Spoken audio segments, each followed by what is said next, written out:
নমস্কার, কেমন আছেন সবাই? নিশ্চয়ই ভালো আছেন। আমিও ভালো আছি। তো ভালো থাকতেই হবে। তো চলুন আজকে বানাবো মাছের মুড়ো দিয়ে মুগের ডাল। খুব সিম্পল একটা রেসিপি বাট ভীষণ টেস্টি হয়। আর বানাবো এমনভাবে না পুরো বিয়েবাড়ির মতো টেস্ট হয়েছিল। তো চলুন আপনাদের সাথেও সেটুকু শেয়ার করে দিই। মাছের মাথাটা আমি অলরেডি ভেজে রেখে দিয়েছি।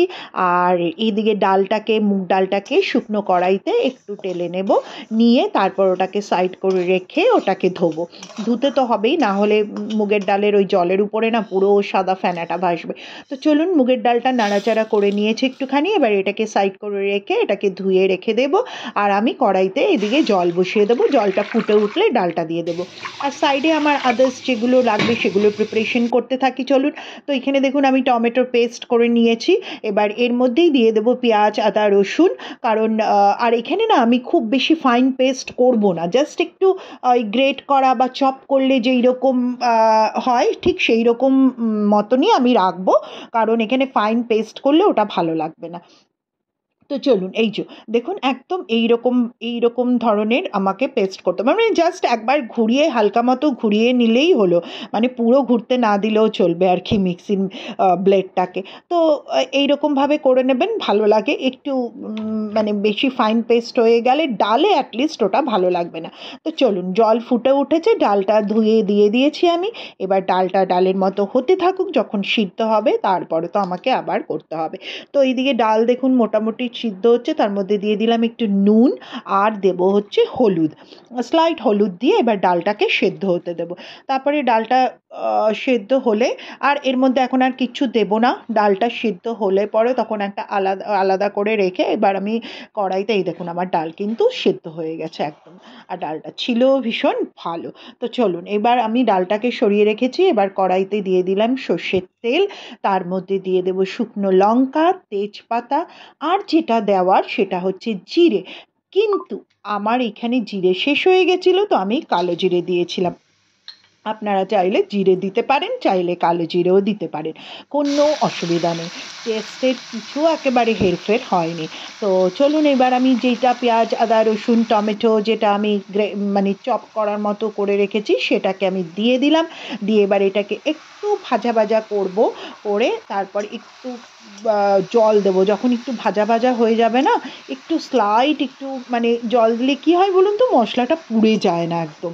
না হলে না ওই দেখলেন তো আমি একটু স্লাইট একটু জল দিয়ে দিলাম, মানে মিক্সিতেই যেই জলটা থাকে আর কি, পেঁয়াজের যে জলটা সেটাই। তো চলুন এবার একটুখানি লবণ দিয়ে দিই। লবণ দিয়ে এবার মশলাটাকে ভাজা ভাজা করি, করে তারপরে যেরকম যেরকম করছি আমি আপনাদের সাথে শেয়ার করব। আর বলুন তো অকেশন বাড়িতে এই খাবারটা ভালো লাগে কিনা? বাড়িতেও ভালো লাগে। এক একজন তো আছে জানেন, তারা শুধু এই ডালটা দিয়েই ভাত খেয়ে নেবে, আর কিছু লাগে না। তার মধ্যে আমার হাজবেন্ড একজন, ও ভীষণ ভালোবাসে। আর আমি অবশ্যই এটা খুব একটা খেতে পারি না, কারণ বিকেলবেলা থেকে না কেমন একটা ঢেকুরে উঠতে থাকে। তো চলুন দিয়ে দিয়েছিলাম একটু হলুদ। আর এবার দিয়ে দিলাম হচ্ছে কাঁচা লঙ্কা আর টমেটোর পেস্টটা। তো চলুন এবার টমেটোর পেস্টটা দিয়ে দিয়েছি, এবার এটা হতে থাকুক।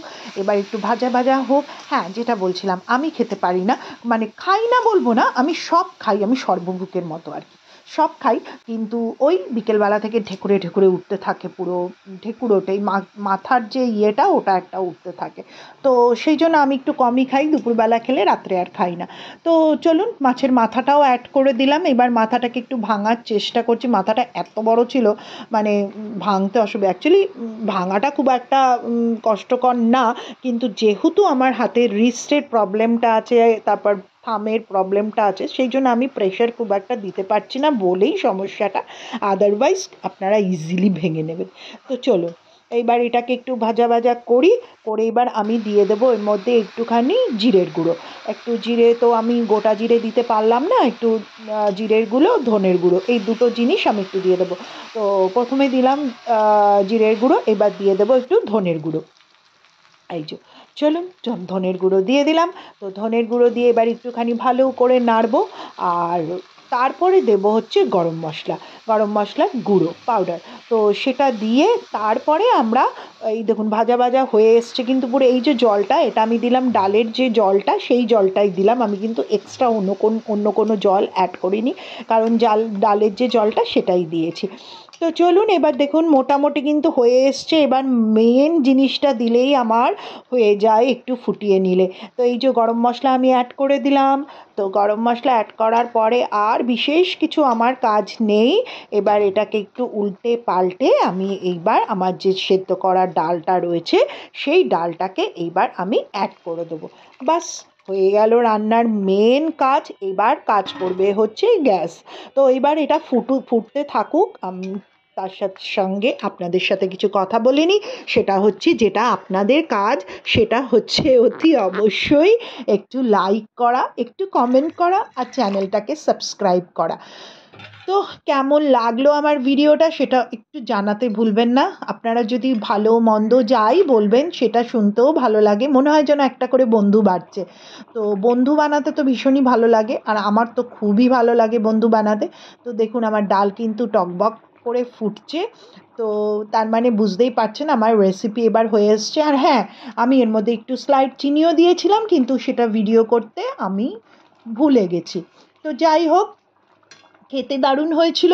আপনারাও বাড়িতে অতি অবশ্যই করে বানিয়ে খাবেন, বাড়ির লোককে খাওয়াবেন, দেখবেন প্রশংসা করবেই, বলবে দারুণ বানিয়েছো। আর চলুন এবার আমি আমার বাটির মধ্যে এটাকে ঢেলে নিই। আর আপনাদের থেকে এবার আমার বিদায় নেওয়ার পালা চলে আসছে, ধীরে ধীরে এগোচ্ছি শেষের দিকে।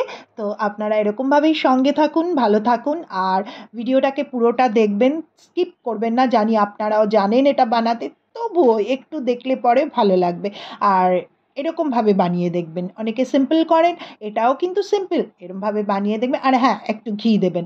আমিও ঘি দিয়েছিলাম। ওই যে বললাম দুটো জিনিস আমি ভুলে গেছিলাম, একটা চিনিটা অ্যাড করার সময় দেখাতে, আরেকটা হচ্ছে ঘি অ্যাড করার সময় দেখাতে। স্লাইড ঘি দেবেন, বেশি লাগবে না। তো চলুন টাটা, বাই বাই, সবাই ভালো থাকবেন, হাসি খুশি থাকবেন।